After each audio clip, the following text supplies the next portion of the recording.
নন্দনকানন চিড়িয়াখানা জঙ্গলের মাঝখানে একদম প্রাকৃতিক পরিবেশে নির্মিত, যা ভারতবর্ষের অন্যান্য চিড়িয়াখানা থেকে একে আলাদা করে। এই সবুজাবেষ্টিত পরিবেশে প্রতিটি প্রাণী নিরাপদ এবং স্বাচ্ছন্দ্যে বসবাস করছে। উড়িষ্যার রাজধানী ভুবনেশ্বরে 1960 সালের 29শে ডিসেম্বর এই চিড়িয়াখানা নির্মাণ করা হয় 362 হেক্টর জমির উপর। 1979 সালের 3 আগস্ট 437 হেক্টর জমি বৃদ্ধির সাথে নন্দনকাননকে অভয়ারণ্য ঘোষণা করা হয়। এর মধ্যে চিড়িয়াখানা, রাজ্য বোটানিক্যাল গার্ডেন এবং একটি বৃহৎ জলাশয় রয়েছে, যা কাঞ্জিয়া লেক নামে প্রসিদ্ধ। নন্দনকানন নামটি আসে পৌরাণিক গল্পের নন্দনবন বা দেবতাদের বন থেকে। তাছাড়াও 1967 সালে পার্ক নির্মাণের 7 বছর পর এক রাতে এই অরণ্যের সম্ভবত শেষ মহিলা বাঘিনী একটি নতুন তৈরি খাঁচার মধ্যে লাফিয়ে পড়ে। সেখানে ছিল চিড়িয়াখানার একমাত্র বাঘ প্রদীপ। সেই বাঘিনী তার জীবনের শেষ দিন অবধি সেই খাঁচায় ছিল এবং তার নামকরণ করা হয় কানন।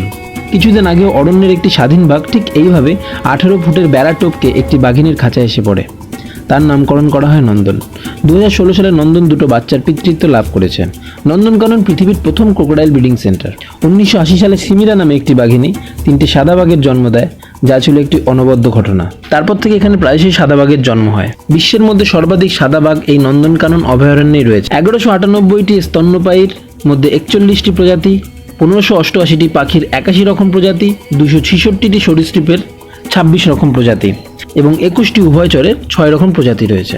এখানে প্রতিটি প্রাণী স্বাধীন এবং নিরাপত্তার সাথে বসবাস করছে, যা দেবতার বন বা নন্দনকাননের সাথে এর সুযোগ্য মিল ঘটায়।